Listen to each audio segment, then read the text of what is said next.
Let's go ahead and jump right into this one, ladies and gentlemen. You got the Los Angeles Mayor, Karen Bass. She just received a brutal reminder that you cannot spin your way out of government incompetence. This is referring to the LA homelessness crisis. The city has poured billions of dollars into homelessness. They've raised taxes, expanded programs, given away money to NGOs that can't be accounted for, placed people in the hotels, and built an entire political industry around supposedly solving this crisis. And after all of that, there are now new reports showing homelessness rising again. And now the Los Angeles mayor, Karen Bass, is attempting to blame President Trump. But here's the thing. Once you examine the timeline and the facts of what is really just more failed Democrat policy, that excuse falls apart completely. And so as always, smash that thumbs up button, ladies and gentlemen. If you do enjoy the content, that's the best way you can let me know. Subscribe to stay locked in with the future videos. And a shout out to everybody who watches to the very end. I appreciate every single one of you. Let's go ahead and start right here. An alarming number revealed by a Fox 11 exclusive investigation. According to multiple inside sources familiar with Los's latest homeless count, the number of people living on LA streets is up roughly 3.5% from last year. I think it's more than that. You think it's more? Right. What makes you think that? I see it all the time. After 2 straight years of reported declines, sources tell Fox 11 this year's count is expected to climb back to around 2024 levels when it's released Friday. I'm definitely concerned. We've been concerned over the last year that the numbers might go up because of the cuts we've experienced and other changes. Last week, Mayor Karen Bass warned funding reductions to LAHSA following scrutiny over spending and management could impact progress. Yeah, and so instead of actually taking accountability for this problem, the homelessness crisis in Los Angeles, she wants to try and shift it towards the federal government, shift it towards President Trump. But it's only one problem, ladies and gentlemen. The timeline doesn't even match up. And so this report that the Los Angeles Homelessness Service Authority did, it took place back in January, ladies and gentlemen. The federal cuts that she's referring to did not become active until June of this year. Yeah, and so do the math. January, they did this report, as you guys see on the screen right here. June is when those federal cuts became active. That's number one. Number two is the budget has already been done. The money set aside for the programs given away to NGOs, you don't know where this money's going. Allegedly people laundering, whatever. You got fraud going on. That money's already set aside to be able to disperse and do with it whatever you're doing. The budget cuts that the Trump administration made, the federal dollar cuts, that's for the future going forward. Not things that's already taking place when we're halfway through the year today and this report was done in January. So the math just does not add up. So I'm just going to go ahead and read off a little bit of this report that they did so you guys just know information. Like I said, it was published January 23rd, 2026. And it goes in to say that they spent 3 nights, volunteer portion of the 2026 Greater Los Angeles homelessness count, during a 3-night of unsheltered count. More than 5,000 signed up to volunteer for this effort. So they have 5,000 volunteers to help with this count. The strong volunteer response and more efficient deployment strategies led to approximately half as many makeup tracks as in 2025, meaning they were able to get a more accurate account. Over the last 3 nights, we saw thousands of people all over Los Angeles, all over LA County, come together to count their unhoused neighbors. And it also says, let me read this part right here at the end. It says, in the weeks to come, LAHSA will turn over the homeless data count to its partners at the University of South California. USC will combine the unsheltered count data with the shelter count data and youth count to calculate the homelessness count estimation. The LAHSA plans to release the results of the 2026 homelessness count in late spring or early summer 2026, which is why we're getting this report now. And it also says that 99% of this year's volunteer observations were captured digitally. So they were able to use technology to help get a more accurate account. And so took place in January. The report comes out in June. The cuts came or became active in June from the Trump administration. The money's already set aside for the city of Los Angeles to spend their millions of dollars on this homelessness crisis and give it away to people and have no account of it. But Karen Bass wants to throw the accountability towards the Trump administration instead of actually taking accountability for this situation. Great job, Los Angeles. You voted in a winner. But let's go ahead and continue. I don't listen to numbers. My eyes are better than numbers. I've seen a lot going on within the streets that has helped people get inside. This block on South Hope Street highlights the homeless crisis, where several buildings have caught fire, many people think from squatters. These are nuisance properties, right? And there's not enough inspectors, there's not enough funding of these programs. Fresh plywood already ripped from one of the entrances, while Martine digs through burned rubble for metal to recycle. Buscando fierro, metal. As LA prepares for Friday's release, the numbers may be changing, but scenes like this haven't. Downtown, we face the brunt of it. Downtown is, the heart of the homelessness crisis. We need help. We need more resources. We need to do bigger things. Mayor Karen Bass just sent us this statement saying for 2 years straight we drove down homelessness by historic margins, but as expected, last year our efforts ultimately couldn't keep up with policies and funding cuts on the federal and state levels. This crisis was ignored by city leaders for decades.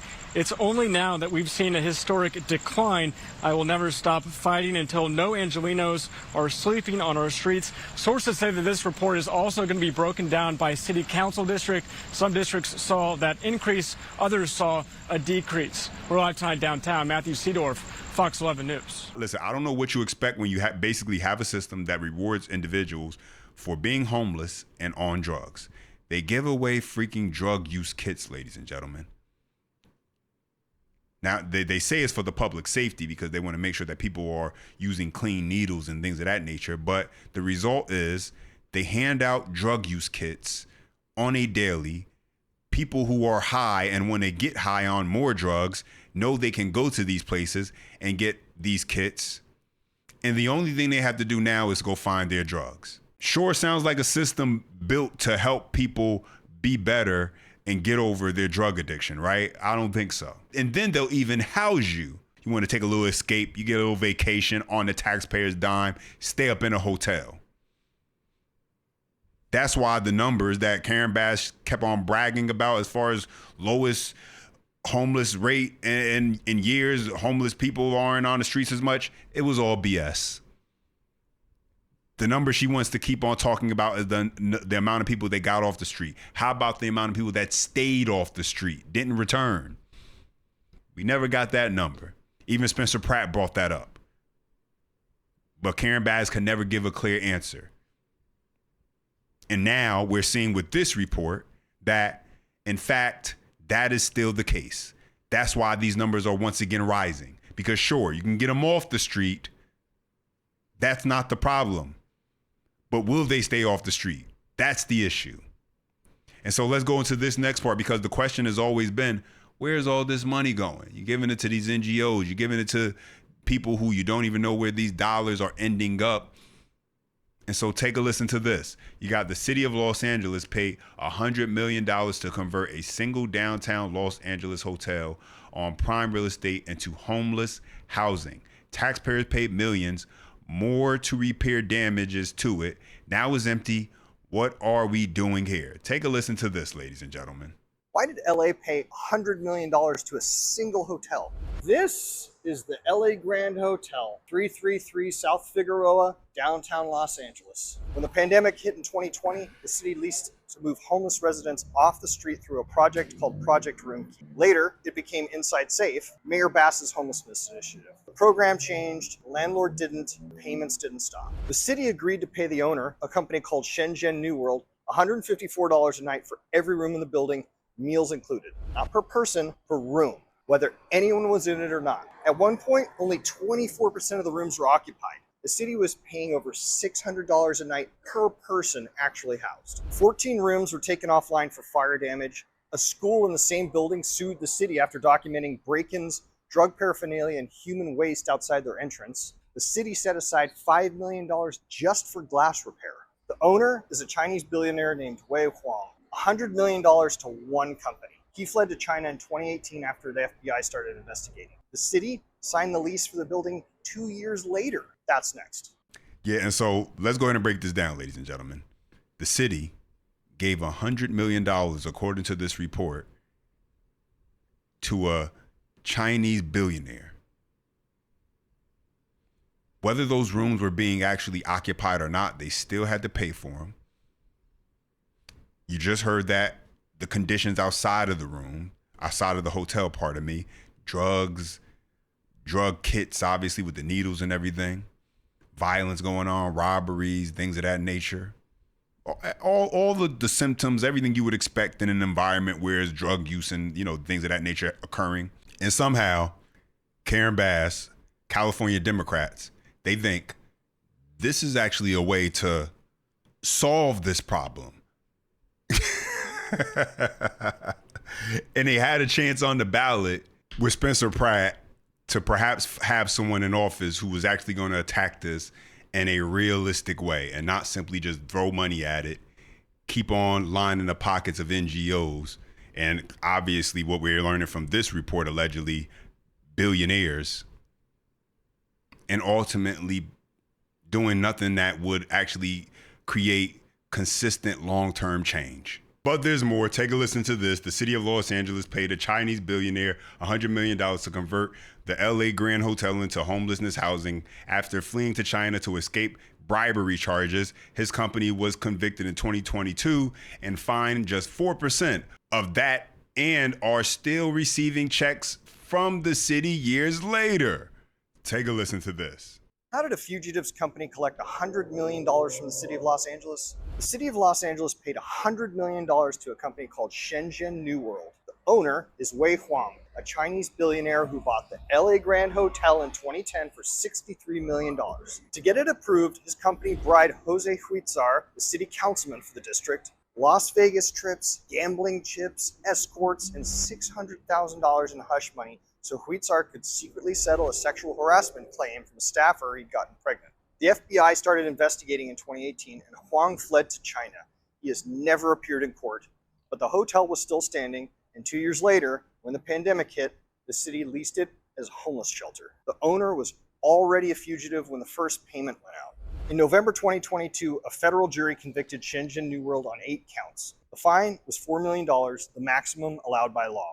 Huizar, the councilman, pleaded guilty to racketeering separately. He was sentenced to 13 years in federal prison in January 2024.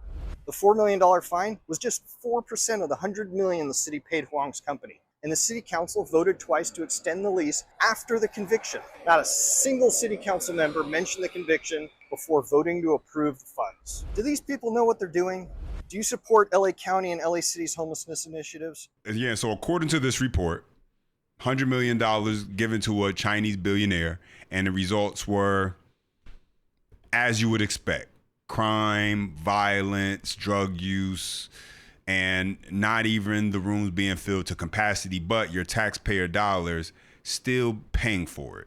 All that being said, here's what Karen Bass had to say about her Inside Safe program, which, not so inside safe, but take a listen to this. Every year, one number shapes how America measures homelessness, the federally required point-in-time count. It determines billions of dollars in federal funding and provides a snapshot of how many people are experiencing homelessness. For 2 years in a row, and for the first time ever, the count showed that homelessness declined in Los Angeles. But we're facing 2 challenges. We have a hostile federal government that has driven up the cost of rent, groceries, gas, and everything in between for all Americans. This has pushed more families into homelessness across our region. A 50% cut in funding from the state means we could not get as many people off the street as we would have liked. This year, the point-in-time count that took place in January indicates that homelessness went up by 3.4% in Los Angeles. I will not accept that in the greatest city in the world, people are suffering and dying on our streets. On my very first day as mayor, I declared a state of emergency because the system the city had in place for 30 years was and is broken. That's why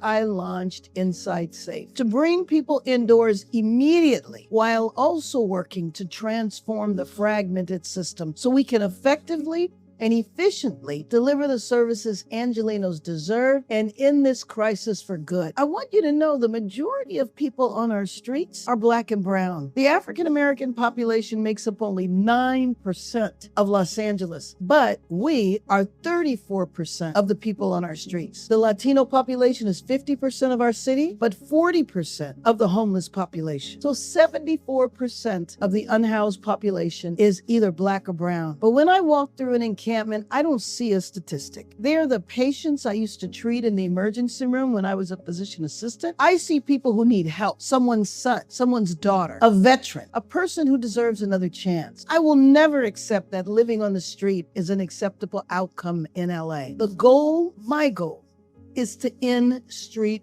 homelessness, to get people housed, to get them cared for, to address whatever led to them being unhoused, and to move them from interim housing into permanent housing. That is my North Star. I wanted to stop it right here because you got Karen Bass. They're trying to show these pictures of before the homelessness, after. And so they're giving you this whole story of, well, we came in and we cleaned it up, and now when you go, you won't see this anymore. And so I want to show you guys this clip because this is literally what happens when they clean up one of these encampments, and then what occurs basically the next day. Take a look at this. Today, the community weighed in after news broke that the number of homeless has increased in Los Angeles. George Polk has lived in LA for 73 years. How would you rank the homelessness problem now compared to your 73 years in LA? Oh, it's out of control. It's as bad as you've ever seen it? This is as bad as I've ever seen it. Polk made that comment next to this encampment near 60th and Vermont. He says this is part of the problem. Today, this encampment filled half of this alley, just days after it was completely cleared out by the city. That was Monday. Good. Oh, man. That's immaculate. And now you see it today, Friday. And look at it. Wow, ladies and gentlemen. And so Karen Bass is bragging about basically cleaning up these streets and before and after pictures of how she's basically taking them back, getting the homeless off of them, and now they look clean again. And yet that's not really the case, as we can see. Days later is right back to looking exactly like they did before. But she wants you to believe that, all it takes is just building more homes, using more taxpayer dollars to build more housing and put people in these houses and that'll get them the help they need. No, not when you incentivize people to be on drugs, not when you're giving away drug kits, not when you're not actually giving them the help to help them get over their addiction. When you simply allow them to basically have shelter, have a place to stay, do drugs, get free drug kits to do their drugs, no real consequences, yeah, you're not going to actually solve the problem. And so the more important number, more than the Black population that Karen Bass was speaking about, or the Latino population that Karen Bass was speaking about as far as homelessness, the real number we need to know is how many of those people are addicted to drugs and they're on the street. Forget about what color they are. How many of those people on the streets are addicted to drugs? Then you'll find out that this isn't a homelessness problem. This is a drug problem because you created a perfect environment for them to do it. And that's something that Spencer Pratt spoke about in the past. And so take a listen to this. Los Angeles doesn't have a homeless problem. We have a drug problem. The DEA will tell you that over 90% of the homeless population in LA are hardcore illicit drug users. How many people are using illicit drugs in the homeless community? I would say it's incredibly high. 20%, 30%? Of the overall problem? Yeah. Over 90%. Cartels are operating in the open, forcing addicts to traffic drugs and murdering them when they don't meet their quota. Dogs are being killed by meth heads, and fentanyl addicts test their drugs on these innocent animals. None of my opponents are living in this reality, and all they want is more taxpayer-funded housing. You cannot fix a drug problem with more housing. Spencer Pratt is exactly right. If I would have the easiest job in the world, if all I had to do to treat drug addiction was put people in 4 walls, Right, put them right. inside and they're cured. Oh my God, we're done here. That is an insanity. And finally, somebody has the huevos to say it out loud. You cannot fix LA's drug problem with street medical teams jamming Narcan up their noses and simply propping them up to overdose again and again and again until these poor souls inevitably die in the streets. But it's even worse than that. Currently, Mayor Bass and Nithya Raman are increasing the rampant drug use by using your tax dollars to hand out fentanyl needles, tourniquets, and crack pipes to addicts throughout the city. Actually, the city paying for people to drive around, hand out needles and pipes and other things to use drugs. By doing this, they are killing 6 to 7 people every day in the streets, in full public view of you and your children, and they pretend they're the compassionate ones? Yeah, and so they're not even honest about what the real problem is, basically. They're telling you that it's just a homelessness issue. They need to get people off the streets. There's not enough places. There's not enough rooms. They need to build more. They're not even honest about what the real issue is. It's not that they don't know. Oh, I'm certain they know what the real problem is. They're just not honest about it. The grift is in being able to get hundreds of millions of dollars into the real estate. That's the grift, in my opinion. Being able to keep pouring millions and not billions of dollars into more housing, more of these programs. These NGOs get blank checks basically to fake like they're actually solving a problem that they never actually solve. And as a result, Los Angeles spirals more and more out of control.